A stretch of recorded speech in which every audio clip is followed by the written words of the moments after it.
everyone. This is Cash Miller. I'm the host of Marketing Masters, CEO of Titan Digital. Today, I've got Tim Fullerton of Fullerton Strategies. We're going to be talking about changes with Twitter, X, whatever you want to call it, and also how different social media platforms are really kind of trying to compete, because you've got like threads have come out through Instagram / Meta, Facebook, but the kind of traction it's actually getting.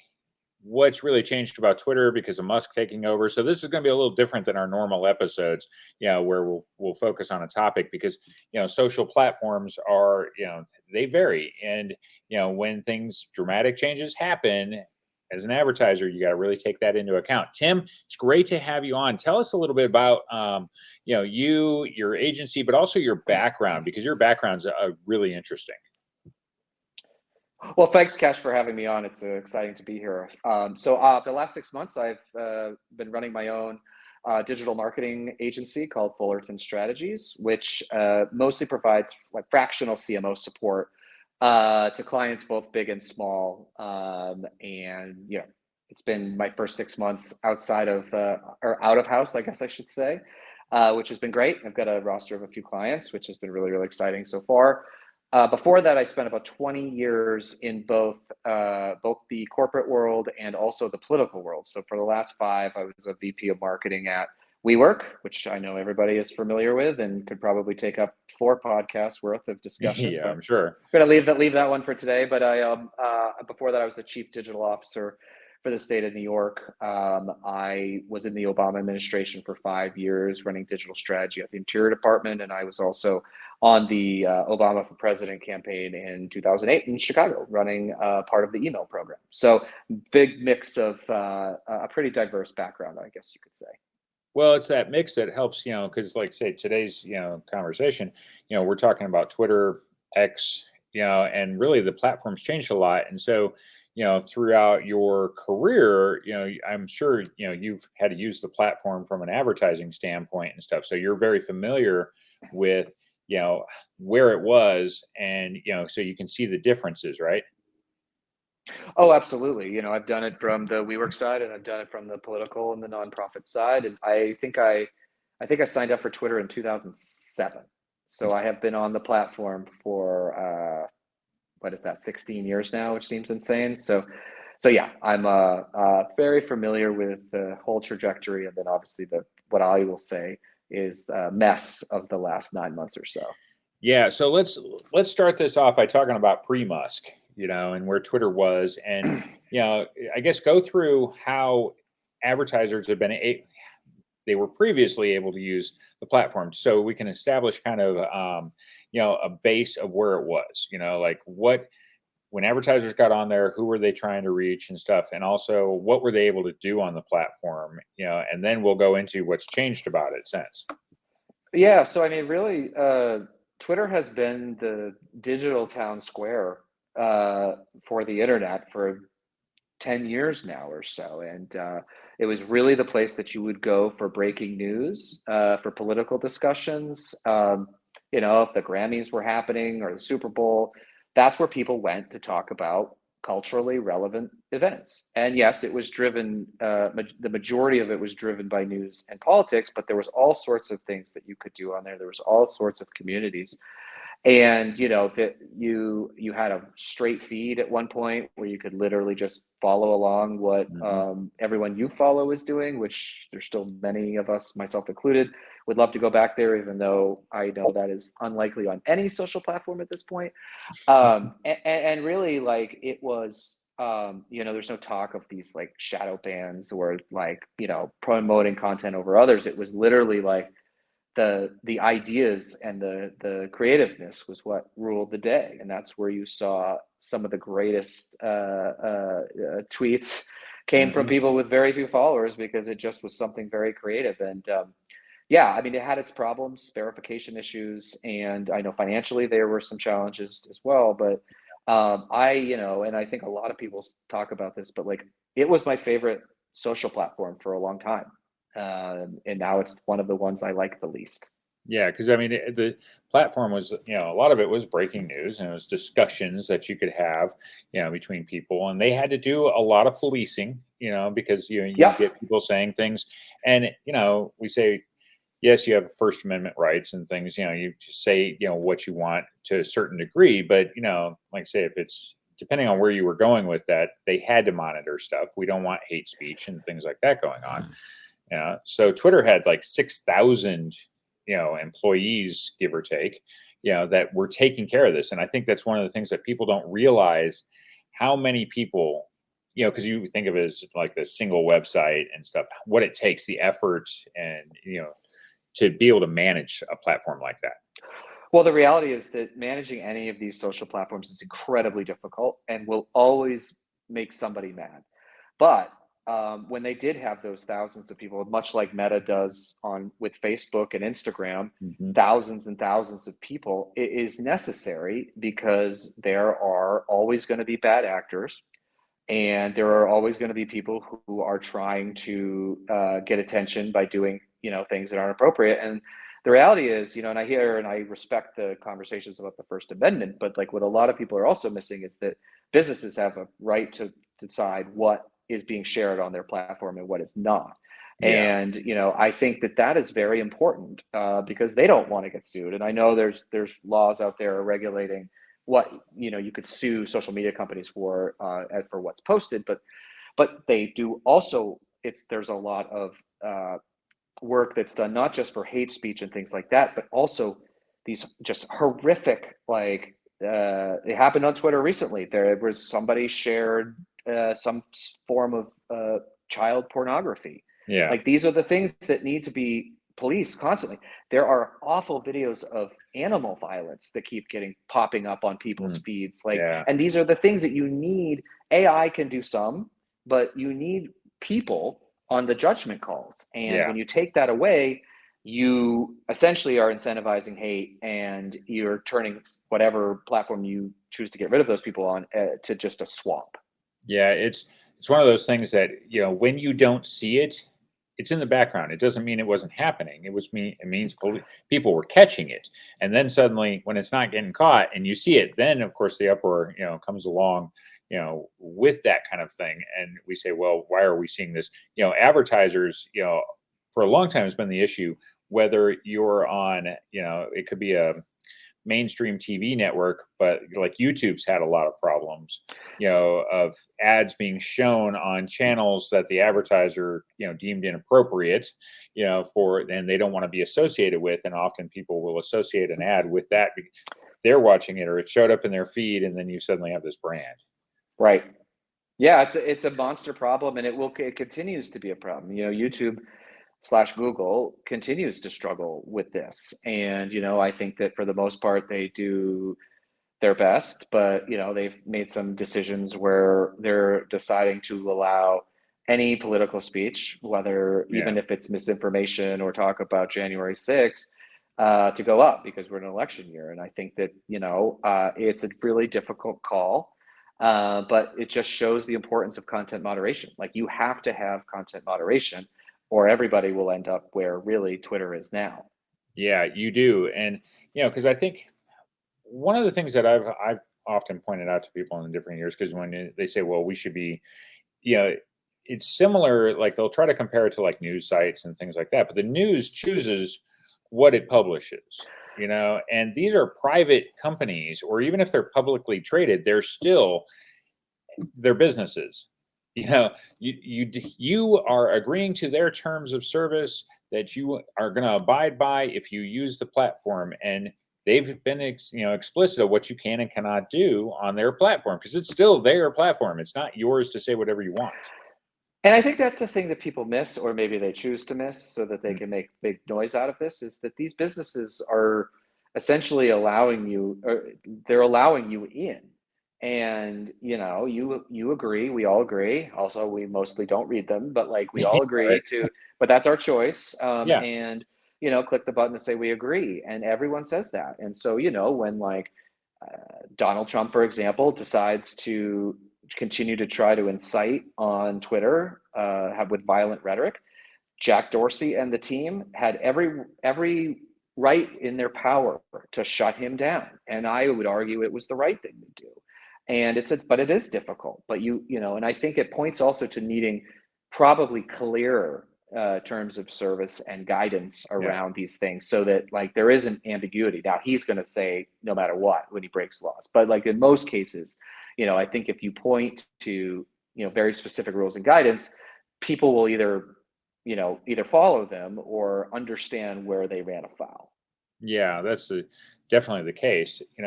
So yeah, most people don't read the terms and stuff. If they would, they would understand, what they can and cannot do. But you've still agreed to them whether you read them or not. In which case, the company has the right to enforce them. Let's talk. Okay, Musk is, he comes in. You've got pre, and as a platform, lots of large brands have used it to communicate with their customers. It's one of the biggest things. It's kind of always be relevant in the conversation. I think of some of the things that have gone on of like Wendy's and McDonald's and stuff, kind of having their verbal spats, and they do it in a fun manner, because it becomes it's noticeable.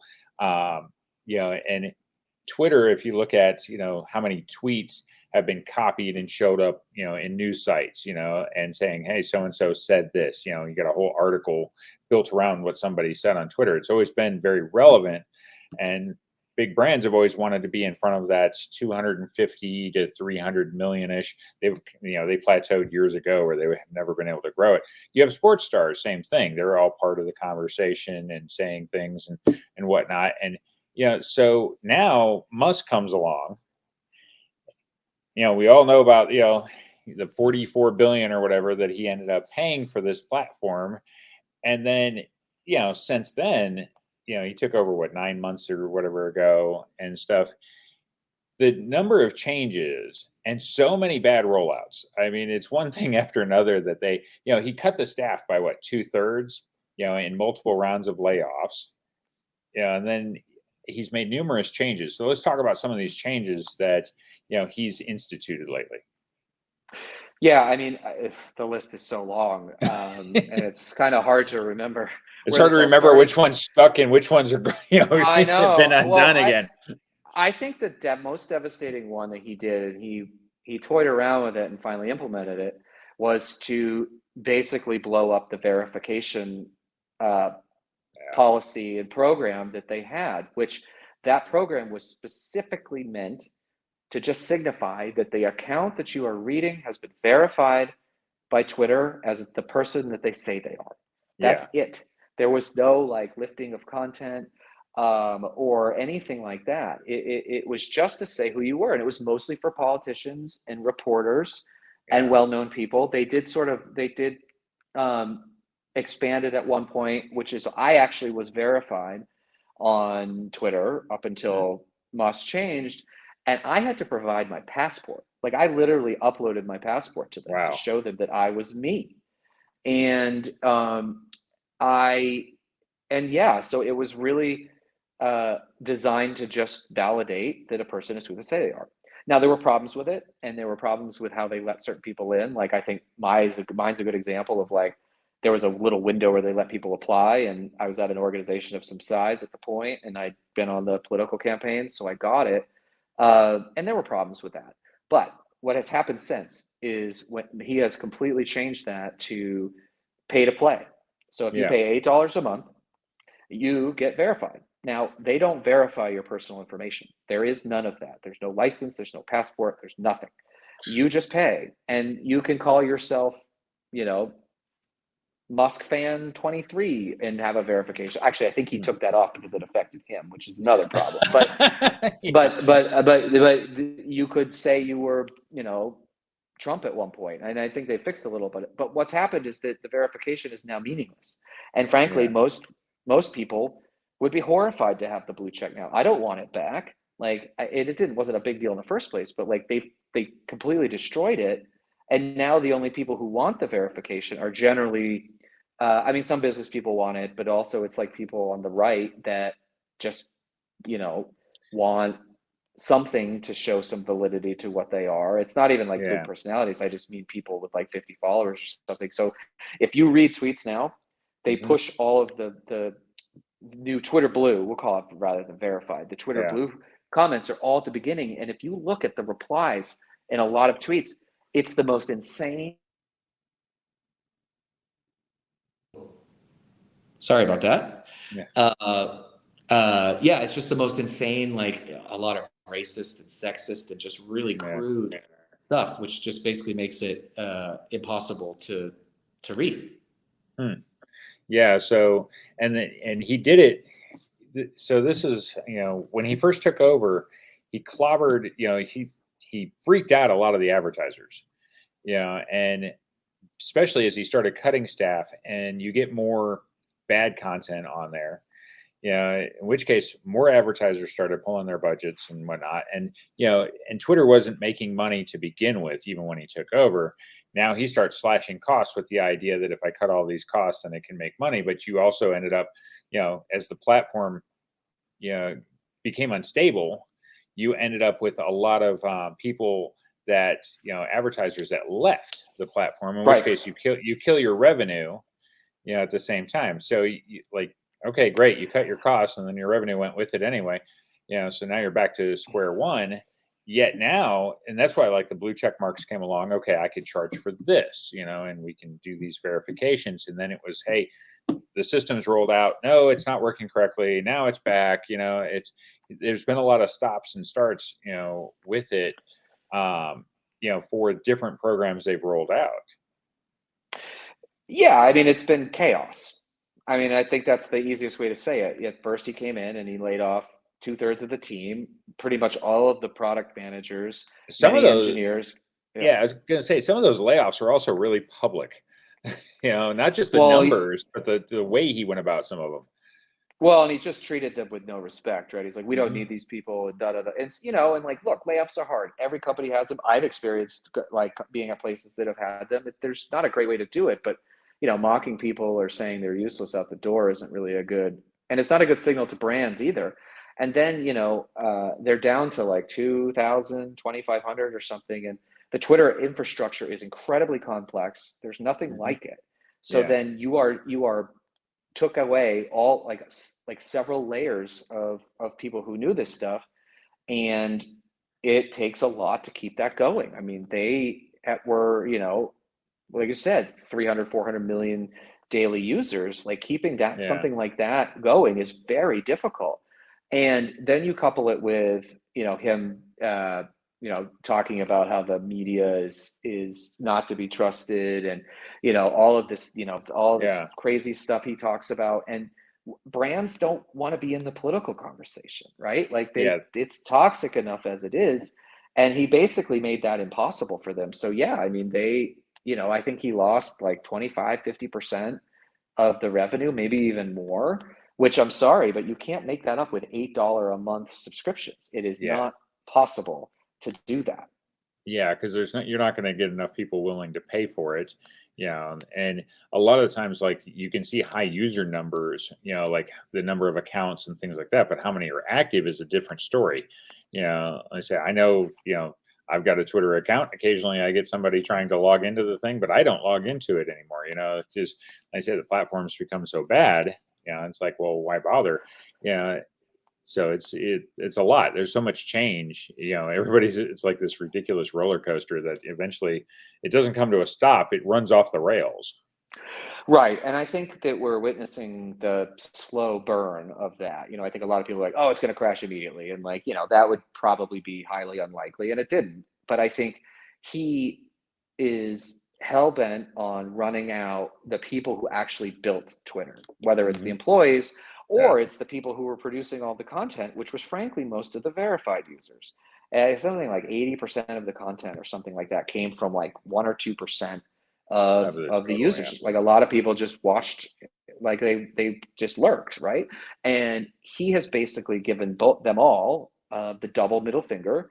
And so how is he going to replace that content? And the reality is, like, if you look on your For You page, which they forced on everybody, it's just a landmine of garbage. Like, I'm sorry, but I don't want to see people talking about how vaccines cause autism, because they don't. And like and it's not a debate, they don't. or some right-wing person making some horrifically sexist comments about women. I don't want to see it.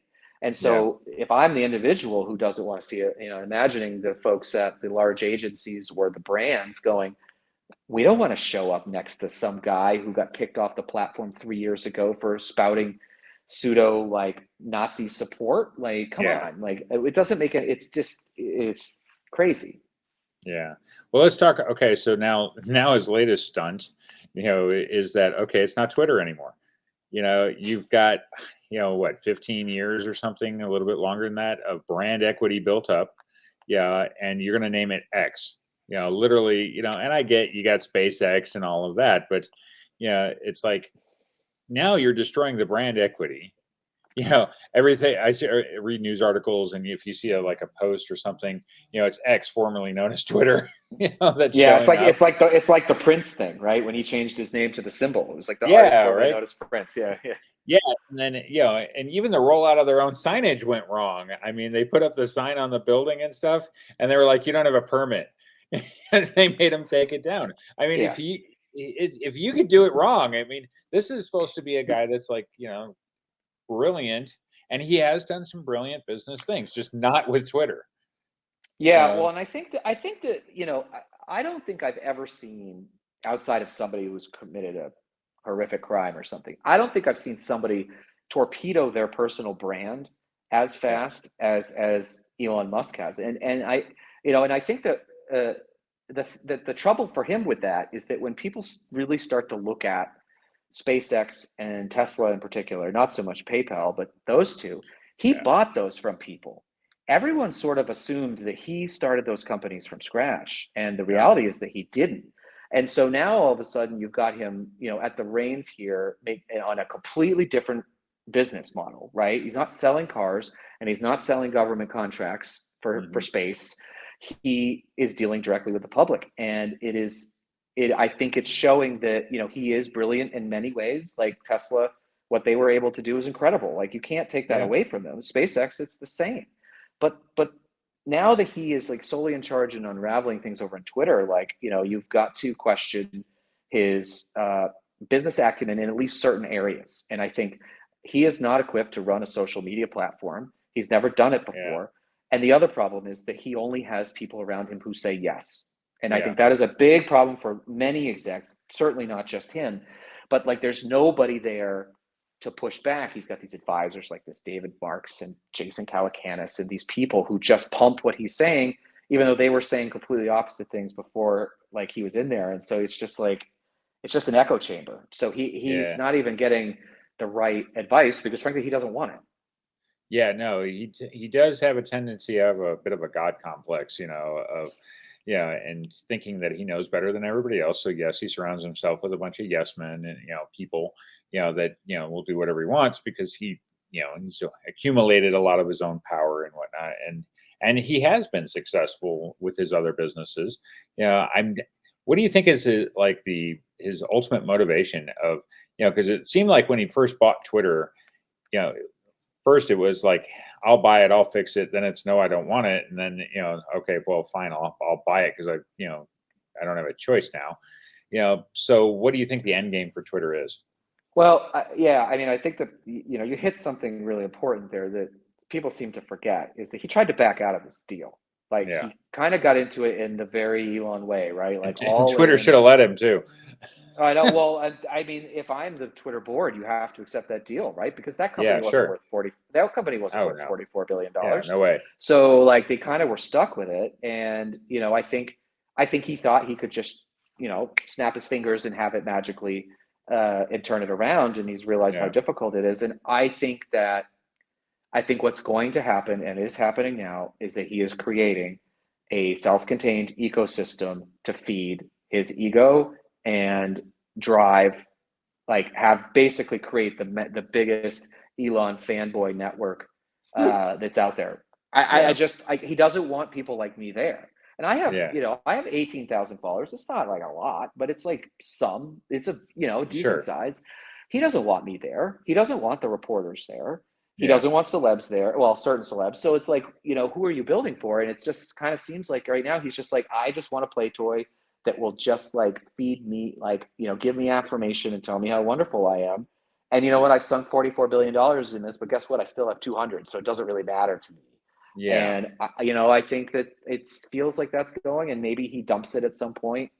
I don't think And anybody would leaves, buy but it. Yeah.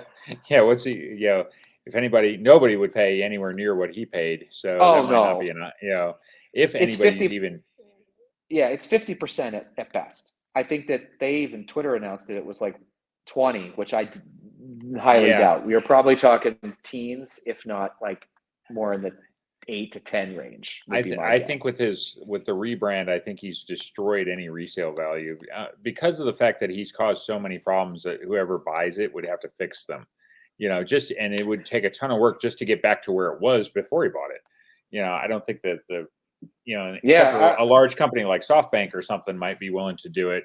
Knowing that it's become this huge turnaround thing that that it's probably not worth risking that kind of money. well, and the problem is that the people that he's boosting on this platform are not the people that brands want to be in front of for the most Yeah, part. And so you're right. Like, you would have to buy it on the cheap, change it back to Twitter, but hmm then you'd have a really, really hard time gaining the trust back from people who have been burned over the last. Actually, I'm thinking about it now. It's more like a year, not 9 months, since he's been in charge, and it's just going to be a really difficult thing, I think, to do. And that's why I kind of feel like he's in this world where he's like, well, I'm just gonna make this the thing, an echo chamber, yeah, and get revenue off of that world, and shrink this thing down to enough that maybe I can eke out a profit or break even. But like, yeah, I mean, he's certainly going to save some server costs because there's going to be far less people on there. So I yeah, guess he can cost some cuts there. But like, yeah, it's really a mystery. It doesn't, yeah. from a business perspective, it doesn't make sense. It's a slow motion implosion. Piece by piece. So let's talk alternatives. Of course, Threads came out, and it, of course, came out hot, but it's slowing down now. Yep. Like and it's of course a Meta product. Like I say, they attached it to Instagram so that they could make user sign up easy. And was it Dorsey's got Blue Sky? I think it is. So he's got an Yep. alternative. There's been what's the other one, Mastodon or whatnot. Yeah. So there's some alternatives that where the platforms are designed in a similar fashion. Do we see people adopting those platforms? Which one might stand out and stuff? Because obviously Dorsey built Twitter, or was one of the co-owners and such. So can he get traction? But even Twitter wasn't making money. So when he was Yeah. running it, So there's with these competitors, and I've been on all of them, and and a couple others are Post, which is what I actually really like, and Spoutable, which is mostly for progressives, but is a pretty close Twitter clone. But here, the problem that I've seen with both those guys, and then also with Threads from Meta, on the smaller guys who came out first, the problem's been capacity. They, I think, have all probably come out too early because they saw the opportunity, but they couldn't scale yeah, because they were new platforms, and it's a huge engineering feat to be able to compete with Twitter. So yeah, they all did that, and then there were wait lists. And look, like, the attention span of people is minuscule. So yeah, if you're, if you can't be out, like, it honestly would be better to wait, because you'll have your moment, and like, there's going to be one moment that's going to be huge. yeah, And if you aren't ready for it, it's going to be a struggle. And I think that's what we've seen with these guys. And then the flip on Meta, or Meta's Threads, yeah, they had the capacity, and they were hugely successful out of the gate, right? Like, it was like 100 million users in a yeah, like 3 days couple or something days, like, yeah, 3 days, like nothing, no app had ever been downloaded at that rate, like nothing. hmm But the problem that they are facing, and it is a conscious decision that they made, is that they did not want to focus on news and politics or live events. They wanted it to be more of a, like, cultural, more like basically a text version of Instagram. yeah, Well, there's a lot of problems with that. One, nobody wants that. yeah. News and politics drive the conversation. I mean, if Yeah, you want to launch a real time app, and you want to compete with Twitter, you need to compete with the best of Twitter, which is onboarding all of those news folks, all of those people who are using Twitter the way it was meant to be used. Creating a pseudo threat, version doesn't work. Like, I can't tell you, there's been several people I've read things from, and myself, like, if a breaking news happens, you can't find it on Threads because they're not prioritizing it. And they focused on this, all these celebs. And I'll be honest, most celebrity social is awful. And so it's run by an agency or a person. Yeah. Like, They don't have the time to, they don't post do all it, the right? time. Because they don't have the time. And then it was such an inauthentic, all of a sudden you're seeing all these people, I'm so glad to be on Threads. And then they didn't post again. Like, it was like, it was almost like they were paid to do one, and then that was it. So I really wished, and I think Threads still has a chance, but they've got to course correct, or it's just going to be nothing. And then I think we're going to be looking at niche audiences for all of them. Like, Post is a cool one for long form content, and you can actually pay people for their posts, so which is really interesting. Blue Sky's got a good community with it, but they're having a hard time growing because, again, like, they haven't opened the floodgates. And you just gotta. It is a tough balance, but I think it also points to the fact, and I think this is where I'll toot both of our horns. Like, marketing needs to be in the decision making around product, because there has to be someone that's like, guys, like, you got to be ready, but there's also a moment. Like, how do we, because otherwise you're going to fail. Yeah, and anything with social, like you say, because I mean, we've had social platforms for so long, and you get ones that get traction, and you get others that don't. And like you said, if you aren't ready for an onrush, and it could be server capacity and things like that, a technical nature. If they open up the floodgates, then they crash the site. In which case, then you have a bad experience, and then people don't come back. If so it's a really hard from a social, like Facebook has obviously the resources. They can open, floodgates, but then they're not paying attention. They really should have done their homework more, about what actually worked about Twitter. It's like, say, why did people even go there to begin with? Because of the things that were prioritized. You can't tell me they can't make their own algorithm, prioritize those same things, so that you see more news, you see headlines, you see, yes, political, discussions, but those are the things that drove conversation, that got people interested and such. And then if you're prepared to do the policing end of it, knowing that, that's going to come up too, then you could have, a really good platform. I mean, here's the reality. Like, people like to be places that seem active and busy and engaged. Yeah. The people who build that are the news, the politics, live events. And then that allows for smaller communities to move up, because all of a sudden you're like, oh, there's all these people here, I'm going to do my thing here too. But if you just get a list of threads that, like, makes no sense, and you're like, who's this? And it's a challenge. And I think they made a huge mistake with that rollout. Yeah, it's a conversation platform. Instagram, people engage because they want to see the imagery and the videos and things like that, and that's what they do with TikTok. And but Twitter has never been that. Yeah, they expanded how long, the character counts were and stuff, and that you could post video. But, ultimately it was still, a conversational platform. So it's text based more than anything. And so you've got to be, you have to have things that get people to engage with that, that conversation and want to be part of it, because that's not what happens on an Instagram.